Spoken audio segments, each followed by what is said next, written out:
First നമ്മൾ Google ക്രോമിൽ Visual Studio Code download search ചെയ്യണം. അത് നിങ്ങളുടെ OS ഏതാണോ അതനുസരിച്ചാണ് ഡൗൺലോഡ് ചെയ്യേണ്ടത്. ഇപ്പോൾ വിൻഡോസ് ആണെങ്കിൽ വിൻഡോസ്, ലിനക്സ് ആണെങ്കിൽ ലിനക്സ്, മാക് ആണെങ്കിൽ മാക്.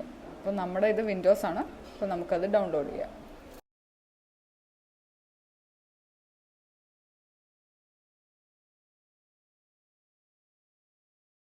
ഇനി ഇത് I accept the agreement, then next,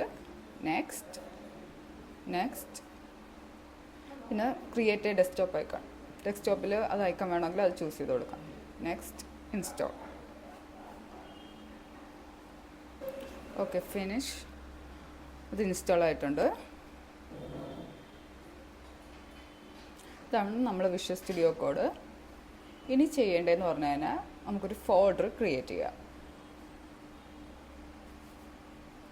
ഒരു ഫോൾഡർ ക്രിയേറ്റ് ചെയ്യാണ്. HTML നെയിം കൊടുക്കാം. ഇനി നമുക്കിത് VS കോഡിൽ ഓപ്പൺ ചെയ്യണം.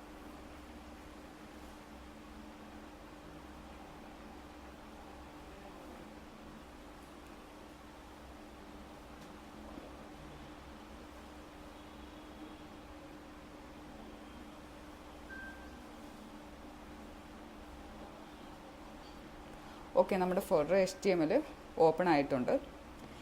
ഇനി വേണ്ടത് നമുക്ക് 3 പ്ലഗിൻസ് ആണ്. അതുകൂടി ഇൻസ്റ്റാൾ ചെയ്യണം. അതിൽ ഫസ്റ്റ് ലൈവ് സെർവറാണ്. അത് നമുക്ക് ഇൻസ്റ്റാൾ ചെയ്യാം. ലൈവ് സെർവർ യൂസ് ചെയ്യുന്നത് നമ്മുടെ കോഡ് റൺ ചെയ്യാൻ വേണ്ടിയിട്ടാണ്. ഓക്കെ, ലൈവ് സെർവർ ഇൻസ്റ്റാൾ ആയിട്ടുണ്ട്. ഇനി നെക്സ്റ്റ് സേവ് ടൈപ്പിംഗ് ആണ്. സേവ് ടൈപ്പിംഗ് യൂസ് ചെയ്യുന്നത് എന്തിനാണെന്ന് വെച്ച് കഴിഞ്ഞാൽ ഓട്ടോമാറ്റിക്കലി നമ്മൾ ചെയ്ത കാര്യങ്ങളെല്ലാം സേവ് ആവാൻ വേണ്ടിയിട്ടാണ്. നിങ്ങൾക്ക് എപ്പോഴും കൺട്രോളേഴ്സ് ടൈപ്പ് ചെയ്ത് കൊടുക്കണ്ട. ഓക്കെ, അത് ഇൻസ്റ്റാൾ ആയിട്ടുണ്ട്. ഇനി നെക്സ്റ്റ് പ്രെറ്റിയർ ആണ്.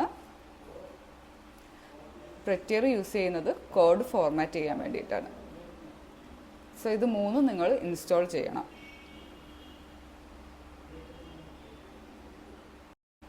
ഇനി നമുക്ക് ഈ HTML ഫോൾഡറിൽ നമുക്ക് ഫയൽ ക്രിയേറ്റ് ചെയ്യാം. അതിന് first.html എന്നാണ് ഞാൻ നെയിം കൊടുക്കുന്നത്.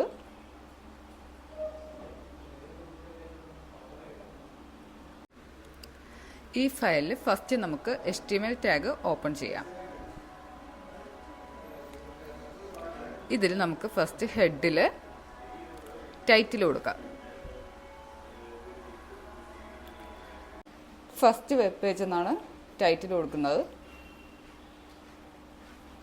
നെക്സ്റ്റ് ബോഡിയിൽ H1 ടാഗിൽ ഹലോ വേൾഡ് എന്ന് കൊടുക്കാം.